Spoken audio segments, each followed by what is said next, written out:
Hello students, this is Abhishek Kumar SRS. तो आज हम लोग सोल्यूशन एंड कॉलिगेटिव प्रॉपर्टीज का लेक्चर नंबर 9 स्टार्ट करेंगे। तो लेक्चर नंबर 8 में हमने बेसिकली पढ़ लिया था routes law versus Dalton's law, जिसमें हम लोग देख रहे थे कि किसी भी मतलब चाहे सॉल्यूट हो चाहे सॉल्वेंट है, अगर हम लोग उसका मोल फ्रैक्शन कैसे वेपर फेज में निकालते हैं, वेपर्स में अगर हम लोग कंटेंट पता करना हो तो हम लोग कैसे निकालेंगे। हमने एक फॉर्मूला भी डिराइव किया था। फॉर्मूला था हमारा, क्या था, 1/p। 1/p क्या है, बेसिकली p क्या है यहाँ पे, वही टोटल प्रेशर। ठीक है, Y A mole fraction of A in vapour phase, p not A basically vapour pressure of A, plus Y B mole fraction of B in vapour phase upon P not B vapour pressure of B। ये formula हमने पढ़ा था। ठीक है, तो ये हमने Raoult's law और डाल्टन लॉ से जो हमने रिलेशन निकाला, ये निकाला था। ठीक है, चलो इसी कॉन्सेप्ट पे हम लोग क्वेश्चंस कर लेते हैं। ठीक है, राइट डाउन द क्वेश्चन। हमेशा क्वेश्चन का ही इंपॉर्टेंस रहता है हमारे लिए। तो ठीक है, क्वेश्चन है आपका, लिखिए। क्वेश्चन है, आपको ए का वेपर प्रेशर दिया गया है पी ए नॉट 100 दिया गया है। ठीक है, बी का वेपर प्रेशर दिया गया है पी नॉट बी, कितना दिया गया, 150।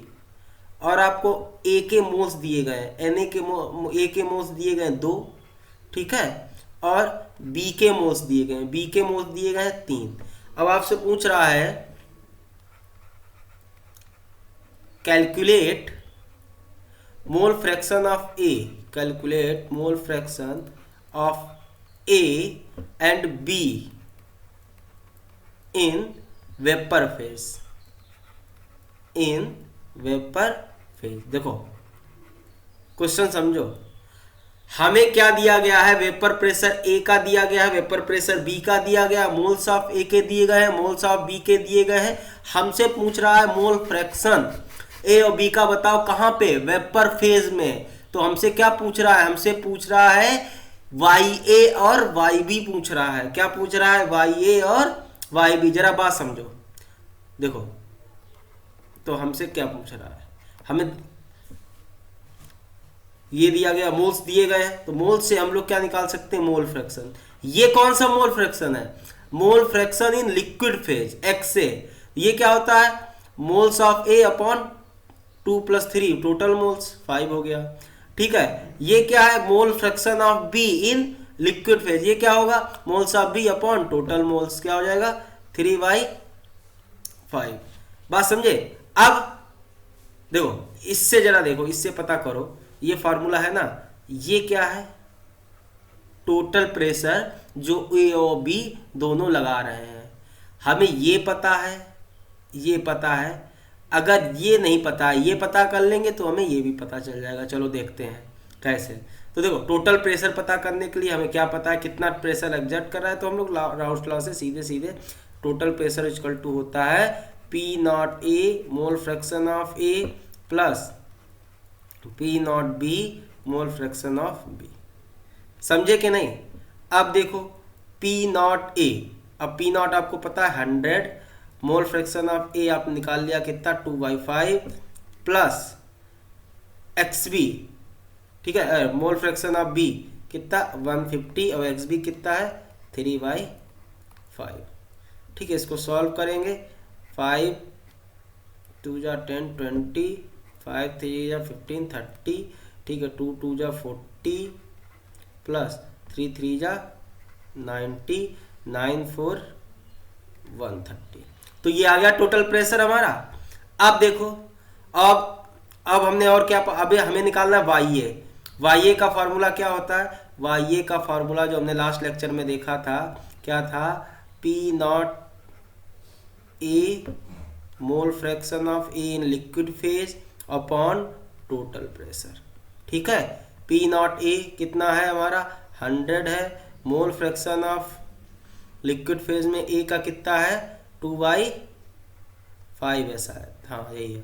और टोटल प्रेशर हमारा निकल आया 130। तो इसको अगर हम लोग कैलकुलेट करेंगे तो ये हमारा आ जाएगा कितना, पी नॉट एक्स से ये आ जाएगा 5 20 40/30 या 40/130 दैट विल इक्वल टू 4/13। यही ना पूछ रहा था। सिमिलरली अगर अब देखो वाई बी निकालना हो तो हमें पता है Y A plus Y B क्या होगा 1 होगा, तो यहाँ से वाई बी इक्वल टू हो जाएगा 1 minus Y A 4/13 that will equal to क्या होगा 13 that will equal to 9/13 13 minus 4 equal to 9/13। तो ये था क्वेश्चन हमारा, बहुत बड़ा कोई तूफान तो नहीं था, आसान था क्वेश्चन, ठीक है ना। तो बेसिकली हमसे क्या पूछा गया था, क्वेश्चन फिर से देख लो। क्वेश्चन में हमसे पूछा गया था क्या कि हमसे वेपर प्रेशर ए दिया गया है, ठीक है, वेपर प्रेशर बी का दिया गया है, मोल्स ऑफ ए के दिए हैं, मोल्स ऑफ बी के दिए गए हैं। अब हमसे पूछ रहा था कि ए का मोल फ्रैक्शन और बी का मोल फ्रैक्शन आपको वेपर फेज में बताने हैं, ठीक है। ए का मोल फ्रैक्शन और बी का मोल फ्रैक्शन आपको कहाँ बताना है, वेपर फेज में। बेसिकली आपसे वाई ए वाई बी पूछ रहा है। आपको पता है वाई ए वाई बी के हमें कितने फॉर्मूले निकालने के लिए हमें एक तो ये रिलेशन पता है, ठीक है, जो रिलेट करता है वाई ए वाई बी को, और हमें क्या पता है, और हमने पढ़ा था कि अगर सिर्फ वाई ए निकालना हो तो P not A X A upon total pressure, और वाई बी निकालना हो सिमिलरली तो क्या था P not B X B upon total pressure. यही ना 3 फॉर्मूले हमने पढ़े थे, किससे, डाल्टन्स लॉ और राउस लॉ, जो लास्ट लेक्चर में डिस्कस किया था। नहीं पता है तो देख लिए जाके, जिसने नहीं देखा अभी तक तभी ये लेक्चर ले आके न झेलते चले जाओगे, ठीक है। तो ये न्यूमेरिकल समझ में आया। जरा एक बात देखो, वाई ए और वाई बी ये हमको पता है। जरा यहाँ आओ, एक मस्त चीज करते हैं। क्या मस्त चीज करते हैं, मस्त चीज देखते हैं, ठीक है। एक मिनट यार, लिख नहीं पा रहा हूँ। हाँ,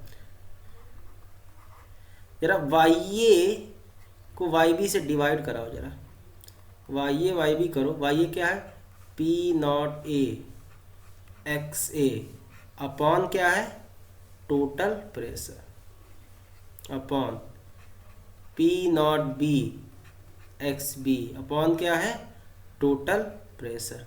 जरा देखो पी से पी निपटा, तो अगर हम लोग यहाँ देखें तो Y A upon Y B क्या निकला, P A not X A P not B X B, ठीक है। अब जो देखो हमने एक बात बताई थी, और गैसियस लॉ में अब 11th में पढ़े भी होंगे, कि जो मोल फ्रैक्शन का रेशियो होता है वही मोल्स का रेशियो होता है, ठीक है। तो इसको हम लिख सकते हैं P not A moles of A P not B, अरे यार उल्टा कहाँ गया, कैसे करें, हाँ, P not B moles of B. भाई साहब क्वेश्चन यूं होगा, ये देखो, ये आप शॉर्टकट समझ लो या जो समझना हो याद रखना, ऊपर वाला क्वेश्चन मिनटों में हो जाएगा। देखो अब ये रिलेशन है, हमें क्या पता चल गया, रेशियो पता चल गया है किसका, वेपर फेज में ए के मोल फ्रैक्शन का और बी के मोल फ्रैक्शन का, ठीक है। अब देखो जरा हमें यहाँ से वाई ए, ऊपर वाला क्वेश्चन इससे करते हैं, Y A upon Y B. देखो Y A upon Y B, P not A क्या दिया गया है आपको, पी नॉट ए दिया गया था कितना 100, मोल्स ऑफ ए कितना दिया गया आपको, मोल्स ऑफ ए दिया गया 2, मोल्स ऑफ बी दिया गया 3, तो मोल्स ऑफ ए दिया गया है 2 अपॉन पी नॉट बी ये दिया गया 150, मोल्स ऑफ 3 गया 3। तो यहाँ से Y A upon Y B निकल आया, ठीक है। जरा Y A upon Y B निकालो, 2, ठीक है, 75, तो ये आ गया 100, ठीक है। कितना आया है 75, 3 15, ठीक है, 75 150, 150 225, 321, 21 1 22, इसको 5 से, इसको 25 से कर दो, 25 चौको 100, 4/9 आ गया। Y A upon Y B कितना आ गया 4/9। अब देखो हमें पता है क्या, Y A plus Y B कितना होता है 1। बात समझे कि नहीं, नहीं समझे? अब यहाँ से, अब यहाँ दोनों ये इक्वेशन हो गई, ये इक्वेशन हो गई। जरा देखो, यहाँ से हमें Y A upon Y B पता है, और यहाँ से हम लोग एक इक्वेशन ये हो गई। तो अगर यहाँ से डायरेक्ट निकालोगे तो हमारा वाई ए जो आ जाएगा वो आ जाएगा 4/13, और वाई बी आ जाएगा आपका 9/13 जो ऊपर आया। तो इससे और जल्दी हो गया कि नहीं? बात समझे हो कि नहीं कि झेल गए? देखो ये फार्मूले से हमारा काम बहुत आसान हो गया। Y A upon Y B पता चल गया हमें भाई। दो अननोन है, दो इक्वेशन पता है, एक तो ये पता चल गई Y A upon Y B कितना है, और Y A plus Y B 1 होता है, ये तो हमें पता ही है। मोल फ्रैक्शन का सम हमेशा 1 होता है। ठीक है, अब क्या करो, इसको पूरे को वाई बी से या वाई ए से डिवाइड कर दो, हमें आंसर आ जाएगा। नहीं समझे भाई? दो अननोन, दो इक्वेशन, मैथ के स्टूडेंट होके यही प्रॉब्लम है। और चाहे जितना है तो नॉर्मल मैथ है, 10th का मैथ है, 9th का है। चलो ठीक है, क्लियर? पक्का ना? झेल तो नहीं रहा? प्लीज बताइएगा। चलो अगला क्वेश्चन, अगला क्वेश्चन देखो। क्वेश्चन क्या कह रहा है? What is the mole ratio, what is the mole ratio of benzene and toluene, of benzene and toluene in vapor phase, in vapor phase, if the given solution has, if the given solution has vapor pressure 120 Tor, कितना? 120 Tor, and आपको दिया गया vapour pressure of toluene कितना? 50 Tor, और vapour pressure, अगर इसको toluene और vapour pressure of benzene दिया गया है कितना? 150। ये बी मतलब बेंजीन है, टी मतलब टॉल्यूइन है। ठीक है, अब हमसे क्या करा? What is the mole ratio of benzene in vapour phase, मतलब हमसे क्या पूछ रहा है? मोल ratio of benzene in vapour phase हमसे पूछ रहा है क्या? वाई ए या टॉल्यूइन का पूछ रहा है? हाँ, बेंजीन अपॉन टॉल्यूइन पूछ रहा है। ये क्या होगा? बस इतनी सी कहानी है। तो अब ये देखो, अब हमें सबसे पहले तो मोल फ्रैक्शन पता होना चाहिए। अब दोनों का देखो, हमसे हमें क्या क्या दिया गया है जरा देखो। What is the mole ratio of benzene and toluene in the vapour phase if the given solution has vapour pressure 120 torr. हमें दिया गया क्या? टोटल प्रेशर दिया गया है 120 टॉर। क्या दिया गया है? टोटल या प्रेशर जो दिया गया है, या टोटल वेपर प्रेशर जो दिया गया, जो दोनों सॉल्यूशन की वजह से जो वेपर प्रेशर है 120 टॉर है, और दोनों के हमें वेपर प्रेशर प्योर सॉल्वेंट के या प्योर लिक्विड के दिए गए हैं।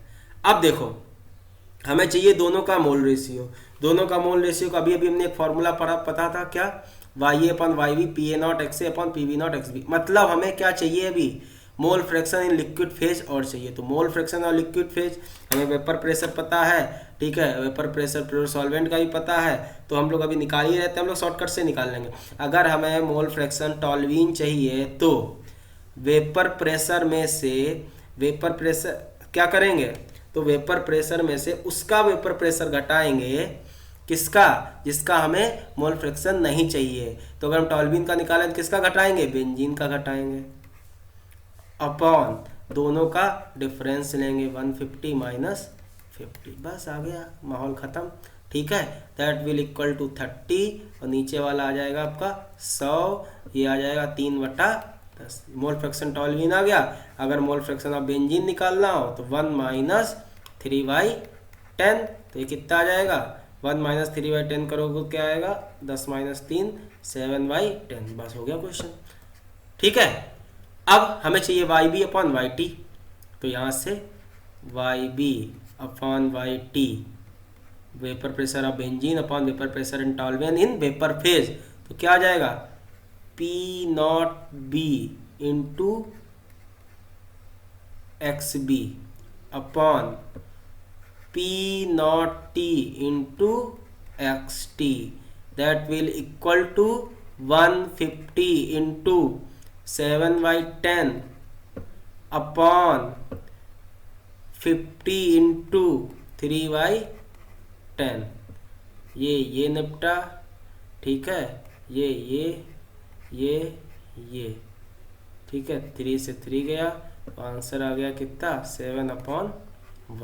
तो रेशियो जो आया है मोल फ्रैक्शन, अब देखो जो मोल फ्रैक्शन आया बेंजीन का और टॉल्यूइन का वेपर फेजन में, उनके रेशियो आए हैं वो कितना है, 7/1। यही हमसे पूछा गया था। बात समझ रहे हो ना भैया यार, प्लीज झेलना मत, ठीक है। देखो तो क्वेश्चन कुछ भी टफ नहीं है बाबू। देखो क्या हमसे कह रहा है, हमसे कह रहा है हमें मोल रेशियो आपका, what is the mole ratio of benzene, अच्छा मोल रेशियो पूछ रहा है, हाँ ठीक है। जो मोल रेशियो होगा वही मोल फ्रैक्शन का रेशियो होगा, ये तो हमको पता है। अगर ये हमें मोल फ्रैक्शन का रेशियो पता चल गया तो मोल रेशियो भी आपका यही होगा।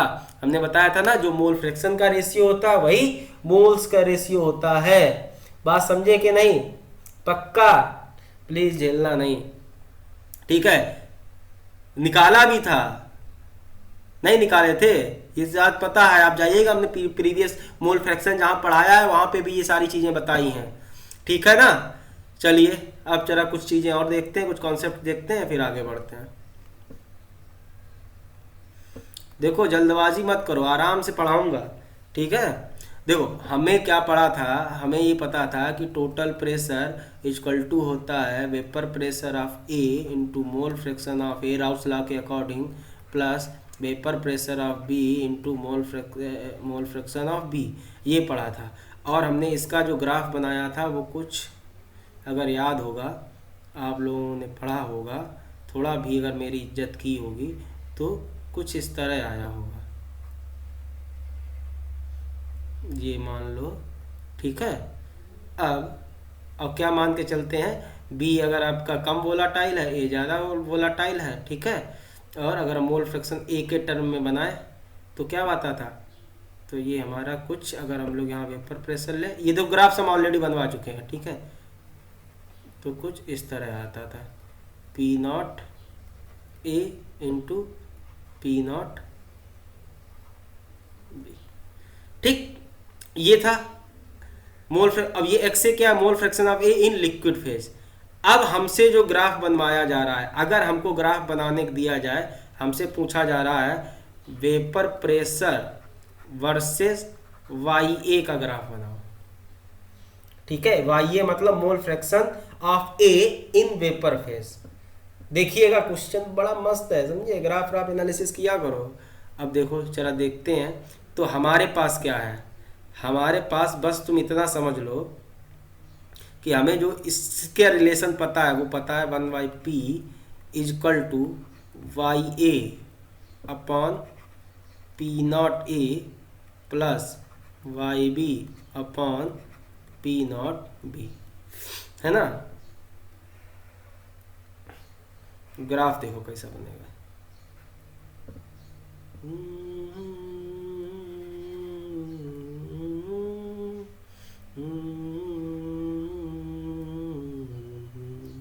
देखिए ये हमारा स्ट्रेट लाइन फॉलो करता था किससे, y plus m y equal to m x plus c से। जरा यहां पे देखो, ठीक है, हमें क्या चाहिए, Y A upon vapour pressure, यही ना चाहिए। अब देखो, अब यहां पे हमारा Y A upon vapour pressure, इसका इनवर्स रिलेशन है इसका, तो इसका जो ग्राफ आएगा वो कुछ कर्व में आता है, स्ट्रेट लाइन नहीं आता है, ठीक है। ये आपका अगेन क्या है, पी नॉट ए है, ये आपका अगेन क्या है, पी नॉट बी है, ठीक है ना। तो समझ गए ना। तो अगर इसका ग्राफ पूछा जाए तो कुछ इस तरह आता है, पक्का। अच्छा, ये वेपर प्रेशर आपका P है, ठीक है, ये मोल फ्रैक्शन ऑफ A है, ये क्या है, मोल फ्रैक्शन ऑफ, ये क्या दिखा रहा है, ये दिखा रहा है mole fraction in vapour phase, okay, पक्का ना, जेल तो नहीं रहे हो। चलो एक और ग्राफ अच्छा से बनाते हैं। अगर आपको दे दिया जाए, हमें ग्राफ बनाना है किसका, हमें ग्राफ बनाना है 1/p वर्सेस वाई ए, 1/p वर्सेस वाई ए। जरा देखो 1/p वर्सेस वाई ए, तो ये तो स्ट्रेट लाइन हो जाएगा, y equal to mx plus c हो जाएगा, तो इसका कोई दिक्कत नहीं, इसका आप नॉर्मल बना सकते हो। ठीक है, कैसे इसका ग्राफ आपका सीधा कुछ नहीं। अब देखो पी वी नॉट आपका ज़्यादा था, पी वी नॉट कम था, तो 1/पी वी नॉट कैसा होगा भाई, 1/पी वी नॉट कैसा होगा, 1/पी वी नॉट बड़ा होगा। तो अगर ये देखा जाए और ये देखा जाए तो ये वैल्यू आएगी आपकी 1/PA0, ये वैल्यू आ जाएगी आपकी 1/PV0, क्योंकि अगर PV0, अगर देखो जरा बात यहाँ समझो, PV0 is less than PA0, तो 1/PV0 बाबू ध्यान से ग्रेटर देन 1/PA0। समझे क्या नहीं? तो इसीलिए ग्राफ कुछ इस तरह, तो अगेन है स्ट्रेट लाइन, तो ये जो ग्राफ बनेगा कुछ इस तरह का बनेगा, किसके, वाई वर्सेस वेपर प्रेशर या फिर प्रेशर। बात समझ रहे हो क्या नहीं? ठीक है, इस वाला ग्राफ देखें तो 1/p आपका क्या हो जाएगा, y की तरह ट्रीट करेगा। ठीक है, और ये क्या था, y था, तो 1/PA0 into YA plus YB/P0B। तो इसमें ज़रा देखिएगा जरा ध्यान से, ये आपका y हो गया, ठीक है, ये आपका m हो गया, ये आपका x हो गया, ये आपका c हो गया, इसीलिए आपका ग्राफ इस तरह का स्ट्रेट लाइन आया है। ठीक है ना। अब केमिस्ट्री में तुम ज़्यादातर ग्राफ देखोगे ना, या तो स्ट्रेट लाइन आएगा 90%, या तो फिर कर्व पैराबोला आएगा। ठीक है, इसके अलावा और कोई ग्राफ नहीं बनता है, पक्का ना। तो आई थिंक ये भी क्लियर हो गया होगा आपके। अब हम लोग एक मस्त चीज स्टार्ट करते हैं इसी में। ठीक है, वो मस्त चीज क्या है, सॉल्यूशन लिया, वेपराइज किया।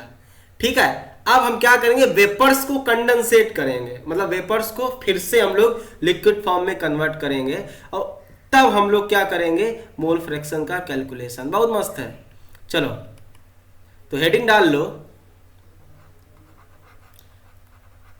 Calculation of mole fraction after condensation, after condensation. ठीक है, SAT, calculation of mole fraction after condensation. मतलब हमने क्या किया, हमने कुछ नहीं किया, हमने लिक्विड्स को वेपर बनाया, फिर वेपर को वापस कंडेंसेट किया, और कंडेंस होने के बाद उनका कितना मोल फ्रैक्शन आएगा वो हमें पता करना है। जैसे बात समझो, हमारे पास क्या था, हमारे पास एक बर्तन था, ठीक है, जिसमें हमारे पास सॉल्यूशन था,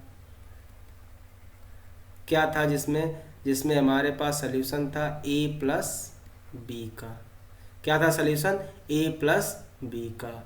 मोल फ्रैक्शन कितना था, मोल फ्रैक्शन था हमारा A का XA था, B का XB था। बात समझना एकदम, बहुत ध्यान से समझ जाओगे तो मजा आ जाएगी। सही बता रहे, बहुत मस्त कॉन्सेप्ट है। क्या दिया गया, दोनों का वेपर प्रेशर, ये हमें पता होगा। ठीक है, वही कंडीशन सेम, ये हमें क्या होगा, ये हमें पता ही होगा, गिवन होगा, है ना। और ये हमारा कौन सा फेज है, ये हमारा कैसा फेज है, लिक्विड फेज है। ये सब बार बार बताने का ज़रूरत नहीं है।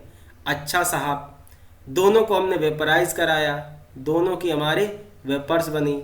ठीक है, अब वेपर्स क्या बनी, वेपर फेज में फिर दोनों का मोल फ्रैक्शन देखा, YA है और YB है। ये सब तो हमें बहुत अच्छे से पता है, बहुत अच्छे से हमने बताने का भाई कोशिश भी किया है। अब नहीं पता, अब क्या किया हमने, ये वेपर्स क्या की, इन वेपर्स को हमने उड़ाया। ठीक है, क्या किया, उड़ाया। कैसे उड़ाया, हमने क्या किया, इन वेपर्स को कंडेंस किया, उड़ाने के नहीं मतलब कंडेंस किया, मैं फिर से इनको लिक्विड फेज में बनाया। और कहाँ किया, दूसरे बर्तन में ले गए हम।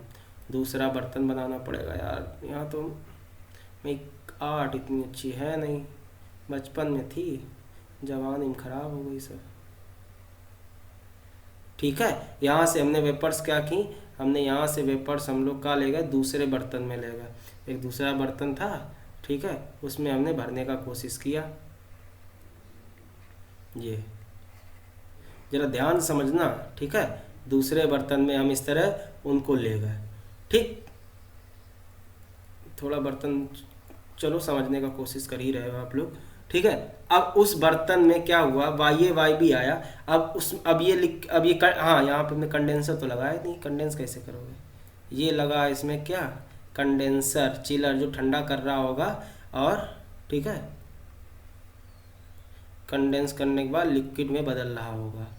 ठीक है, तो यहाँ से तो ये वेपर्स आ रही हैं, यहाँ से क्या आ रही हैं, वेपर आ रही हैं भाई साहब, ध्यान से सुनियो। ठीक है, क्या आ रही है, यहाँ से वेपर आ रही हैं। अब जैसे ये कंडेंसर है आपका, क्या है, ये हमारा क्या है, कंडेंसर। जैसे कंडेंसर कंडेंस कर देगा तो यहाँ से जो जा रही हैं वो क्या जा रही हैं, वो जा रहा है लिक्विड। क्या जा रहा है भाई साहब, लिक्विड। ठीक है, तो ये हमारा फिर से एक नया सोल्यूशन हमको मिला। क्या मिला, सोल्यूशन किसका, a प्लस बी का। भाई साहब क्या मिला, सोल्यूशन a प्लस बी का। बाबू समझना, a प्लस बी का सोल्यूशन मिला। अब इसमें जो एक्स ए का मोल फ्रैक्शन होगा वो हमने मान लिया क्या, एक्स ए डैश। क्या मान लिया, x A dash, mole fraction of liquid, mole fraction of a solution in liquid phase after condensation, ये बोल सकते हैं। ठीक है ना, और b का हमने क्या मान लिया, एक्स बी डैश। बात समझे, क्या मान लिया, एक्स बी डैश। ये है सिस्टम। अब देखो इसको फिर से वेपराइज करेंगे तो यहाँ पे भी कुछ होगा, तो ये आ गया वाई ए डैश। क्या आ गया, वाई ए डैश। ये क्या आ गया, वाई बी डैश। ठीक है, इस तरह सीरीज बनती जाती है। इस तरह फिर हम लोग इसको क्या करेंगे, फिर इसको कंडेंसेट करेंगे, फिर नया बर्तन में लाएंगे। इतना लंबा आपके सिलेबस में है नहीं, तो इस तरह की इसको बोलते हैं हम लोग क्या, फर्स्ट कंडेंसेट। क्या बोलते हैं, फर्स्ट कंडेंसेट। क्या बोलते हैं, फर्स्ट कंडेंसेट। इसका मतलब जो पहली बार कंडेंस होकर सोल्यूशन मिला है, हम उसको बोलते हैं फर्स्ट कंडेंसेट। समझ में आ रहा है कि नहीं। अच्छा, ये हमारा क्या है, ये हमारा ओरिजिनल सोल्यूशन है। क्या है, ये हमारा ओरिजिनल सोल्यूशन। बात समझिएगा, बहुत ध्यान से समझिएगा, मजा आएगा, सही बता रहा है। ये हमारा ओरिजिनल सोल्यूशन है। अब जरा ये आओ, वाई ए और वाई बी क्या है, ओरिजिनल सोल्यूशन में वेपर फेज में मोल फ्रैक्शन ए का कितना है, बी का कितना है। भाई यही तो कंडेंस होके लिक्विड बन रहा है, तो ये वाई ए और एक्स ए डैश में क्या रिलेशन होगा। भाई यार ये बताओ, हमारे पास वेपर फेज में सोल्यूशन है जिसमें ए के 2 मोल है, जरा ध्यान देखना, ए के 2 मोल है, उसको हमने लिक्विड में बना लिया। अभी भी तो ए के 2 ही मोल रहेंगे, वो थोड़ी कम होंगे। या अगर हमारे वेपर फेज में 0.3 मोल फ्रैक्शन ए का है तो उसको हमने कंडेंस करके लिक्विड में बना लिया, अभी भी तो मोल फ्रैक्शन को उसका उतना नहीं रहेगा। हमारा कहीं सॉल्यूट और सॉल्वेंट कहीं जा तो रहा नहीं, ना ए कहीं जा रहा है, ना बी कहीं जा रहा है। समझ रहे हो कि नहीं। तो बेसिकली अगर हम देखें तो वाई ए किसके बराबर होगा, एक्स डैश ए के बराबर होगा। जरा ध्यान से देखो, ये बात समझना। अरे यार भैया जी, यही चीज ना लिक्विड में बन रही है, तो जो वाई ए का वैल्यू होगा वही एक्स डैश ए का वैल्यू होगा। तो ये बात समझ लेना, बस खत्म हो जाएगा खेला यही। तो X dash A equal to आपका क्या होगा, वाई ए के बराबर। सिमिलरली क्या, एक्स डैश बी आपका किसके बराबर होगा, वाई बी के बराबर। बस हमें यही ना पता करना था, हमें क्या calculation of mole fraction after condensation, तो हमें एक्स डैश ए और एक्स डैश बी तो पता करना था, खत्म।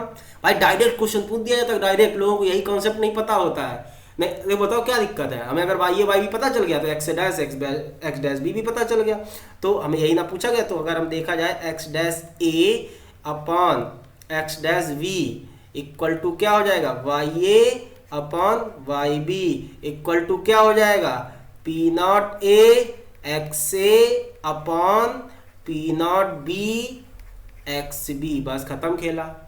देखो वही चीज है, इसीलिए हम जानबूझ के अलग से बताइए ताकि आप लोग बिल्कुल रिलेट कर पाओ, समझ पाओ। ना डायरेक्ट क्वेश्चन आ जाता बिना कैलकुलेशन के, बड़ी बड़ी कैलकुलेशन कर दोगे, 10-12 पन्ने भर दोगे, लेकिन आंसर नहीं पता होगा क्योंकि कॉन्सेप्ट नहीं पता है।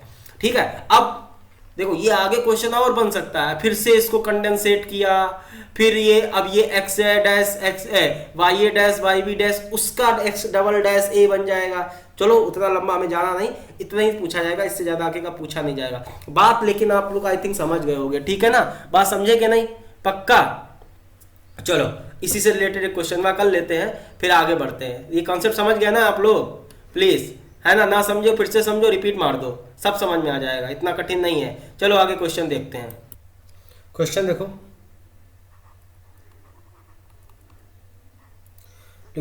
आपको मोल्स ऑफ ए दिए गए हैं कितने, मोल्स ऑफ ए दिए गए हैं 2 एंड मोल्स ऑफ बी दिए गए हैं आपको कितने, मोल्स ऑफ बी दिए गए हैं 3 and vapour pressure of A is equal to 200 and vapor pressure of B is equal to is 300. Okay, and question is asking, first part is क्या, calculate mole fraction in vapor phase,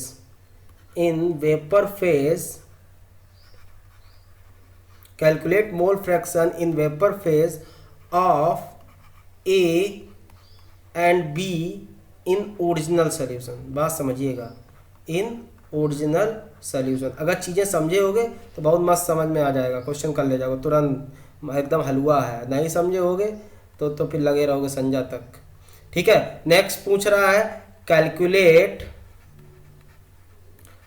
mole fraction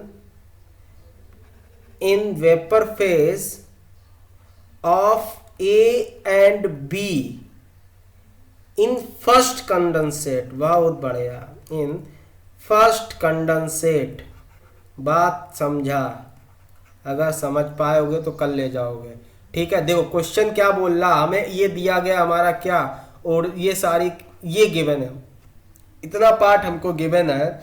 हमें सबसे पहले तो पूछ रहा mole fraction in vapour phase of A and B, तो पहले part में जो हमसे पूछ रहा वाई ए और वाई बी पूछ रहा है, पहले पार्ट में हमसे क्या पूछ रहा है, Y A and Y B. तो हमें पहले पार्ट का तो आंसर आराम से दे लेंगे, हमें पता है Y A upon Y B equal to होता है N A P not A upon N B P not B, ये हमने बताया था।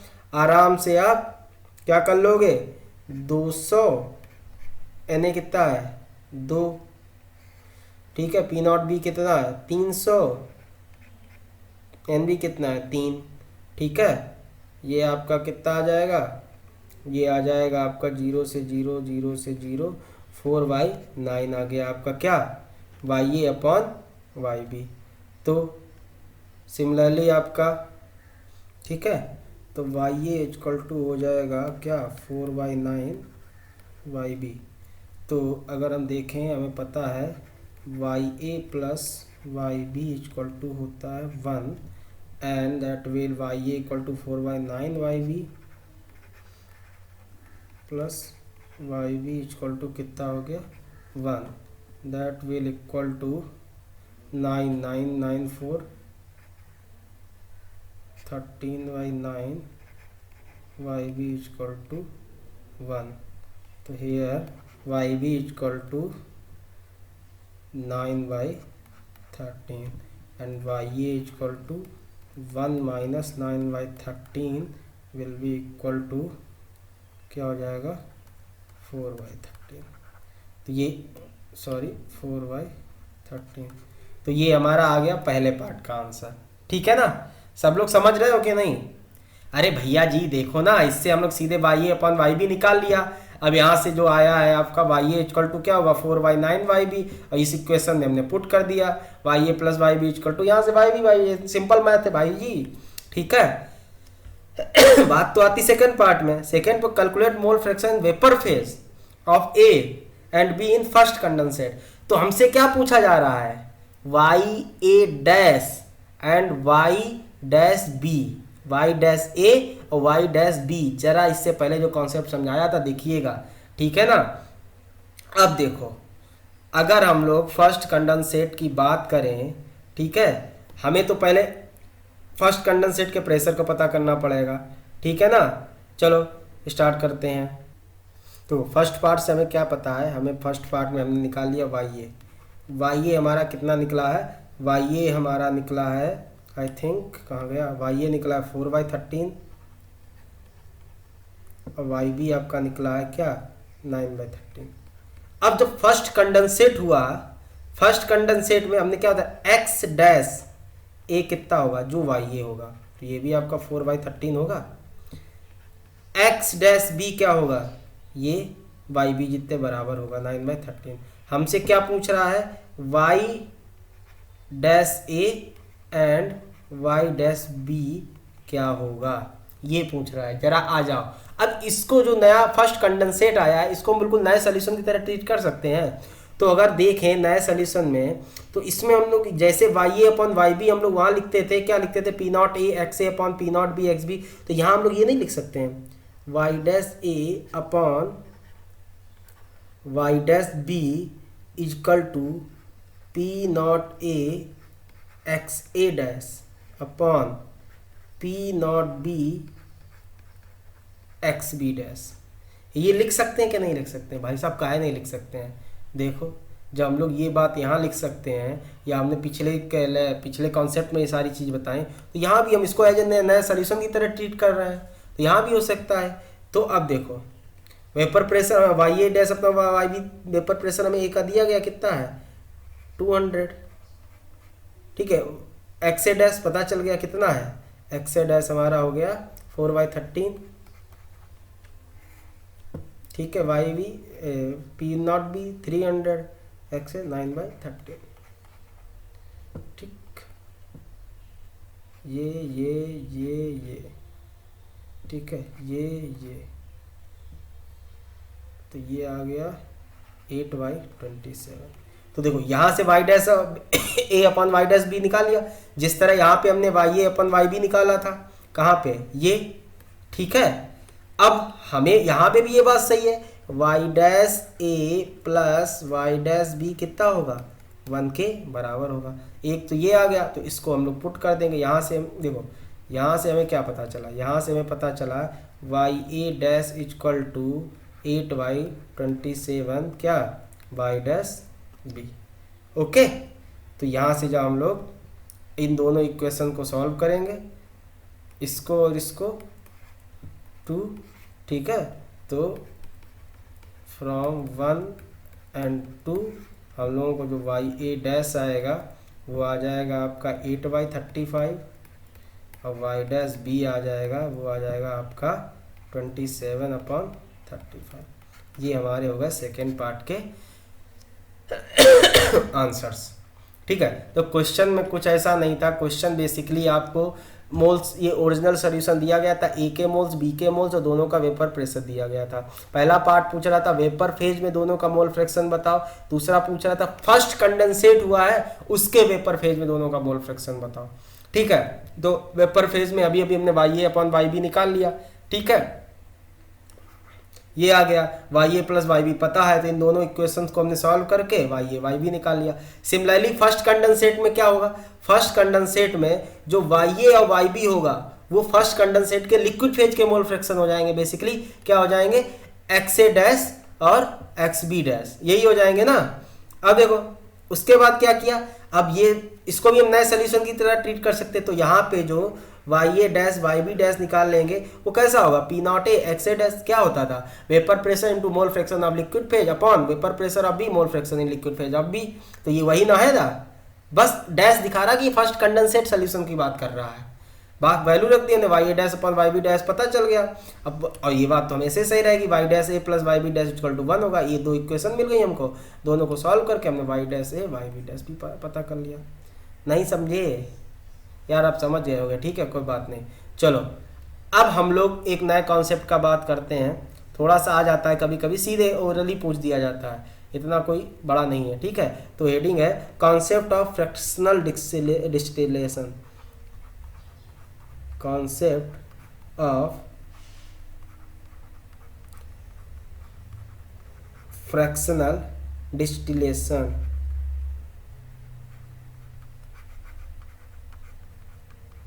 कॉन्सेप्ट ऑफ फ्रैक्शनल डिस्टिलेशन, जरा ध्यान से देखना। फ्रैक्शनल डिस्टिलेशन क्या होता है, ठीक है, पहले लिख लेते हैं फिर बताते हैं आप लोगों को। देखो, with the help of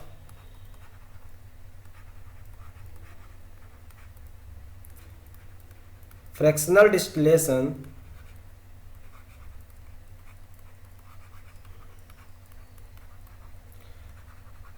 mixture of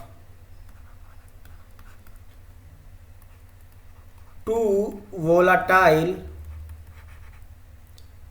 liquids is separated। मान लो दो वोलाटाइल लिक्विड हैं, दोनों की वेपर बन जाती हैं, ठीक है, उनको सेपरेट कैसे किया जाएगा, ठीक है, तो उसमें ये हम लोग फ्रैक्शनल डिस्टिलेशन का कॉन्सेप्ट यूज करते हैं, ठीक है। तो देखो नेक्स्ट लिखो, it is applicable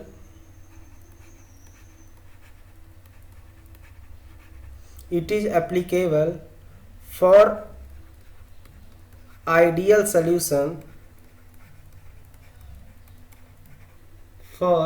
ideal solution and applicable only for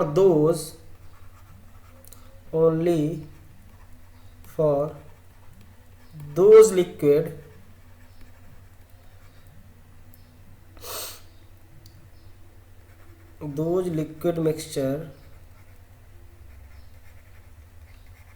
which have different volatile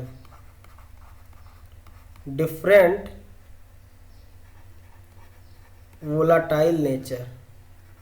बात सब समझाएंगे, तुम परेशान ना हो, बस लिख लो volatile nature that is different boiling point।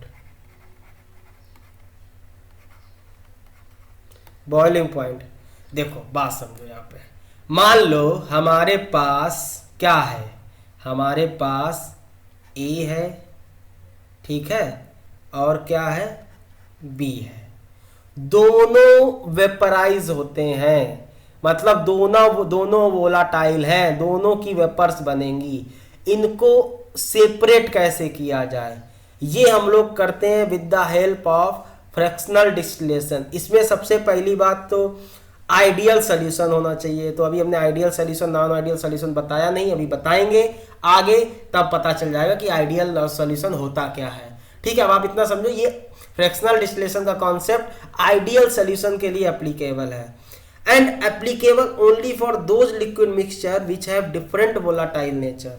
अब दोनों का वोलाटाइल नेचर डिफरेंट होना चाहिए, मतलब दोनों के बॉइलिंग पॉइंट में डिफरेंस होना चाहिए। अगर जैसे मान लो वाटर का 100 डिग्री सेल्सियस है और इथेनॉल का 60 डिग्री सेल्सियस है, तो इन दोनों को सेपरेट किया जा सकता है। अगर डिफरेंस नहीं है या सफिशिएंट डिफरेंस नहीं है, तो ये इस फ्रैक्शनल डिस्टिलेशन से हम लोग सेपरेट नहीं कर सकते हैं।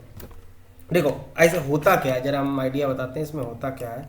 क्या होता है, देखो मान लो आपका ए और बी का मिक्सचर है, ठीक है, बात समझना, ये आपके सिलेबस में नहीं, लेकिन बस आइडिया बताया जा रहा है। ए और बी का मिक्सचर है, दोनों को हमने वोलाटाइल किया, ठीक है। अब देखो इसका वेपर प्रेशर कम है, इसका वेपर प्रेशर ज्यादा है, ठीक है। अब किसकी वेपर्स ज्यादा बनेगी, अब मान लो जरा बात समझना, ए का बॉइलिंग पॉइंट है कितना, ए का बॉइलिंग पॉइंट वेपर प्रेशर ज्यादा तो बॉइलिंग पॉइंट कम होगा, और बी का बॉइलिंग पॉइंट 100 है, इतना समझ लो। जैसे ही टेम्परेचर 60 डिग्री सेल्सियस पे जाएगा, तो जो वेपर्स होंगी ये, इसमें कौन ज्यादा होगा, ए ज्यादा होगा तो बी ज्यादा होगा। ऑब्वियस सी बात है, 60 डिग्री सेल्सियस पे ए आपका वेपर, ए का बॉइलिंग पॉइंट है, तो ए की वेपर्स ज्यादा बनेगी, तो ए यहाँ बहुत ज्यादा हो जाएगा, बी की वेपर्स कम हो जाएगी। समझ में आया, बहुत कम होती हैं, ठीक, क्योंकि भाई बी की कितनी बनेगी, मुश्किल से 1-2 बनेंगी, जब ए की आपकी 100,000 के आसपास बनेगी।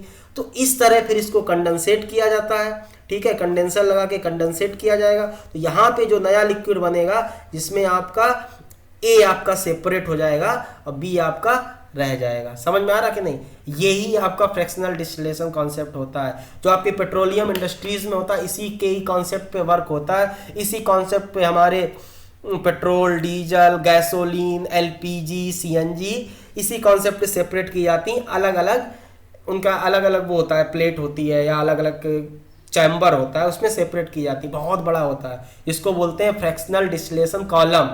क्या बोलते हैं? Fractional distillation column. बात देखो समझो, कुछ नहीं है, एक कॉन्सेप्ट इतना है, जैसे ए का बॉइलिंग पॉइंट कितना है, ए का बॉइलिंग पॉइंट मान लो 60 डिग्री सेल्सियस है, बी का बॉइलिंग पॉइंट 100 डिग्री सेल्सियस है। जैसे ही टेम्परेचर 60 डिग्री सेल्सियस पहुंचेगा, जो आपका बी है वो वेपराइज हो जाएगा, वेपर्स में बन जाएगा। ठीक है, मान लो थोड़ा बहुत ए भी बनेगा, थोड़ा बहुत, क्योंकि आइडियल केस तो मतलब ठीक है। तो अब क्या होगा, वेपर्स में आपका ए होगा, बी आपका ना के बराबर होगा। उन वेपर्स में ए, उन वेपर्स को अगर हम लोग कंडेंसेट करेंगे, इस तरह हम लोग ए को क्या कर लेंगे, बी से सेपरेट कर लेंगे। इसी मेथड को, इसी कॉन्सेप्ट को हम लोग बोलते हैं क्या, फ्रैक्शनल डिस्टिलेशन। नहीं समझे? समझ गए होगे, ठीक है, इतना बड़ा कोई तूफान नहीं है। तो एक स्टार बना के पॉइंट और लिखो, क्या बोलता है, vapour pressure will always be richer in the component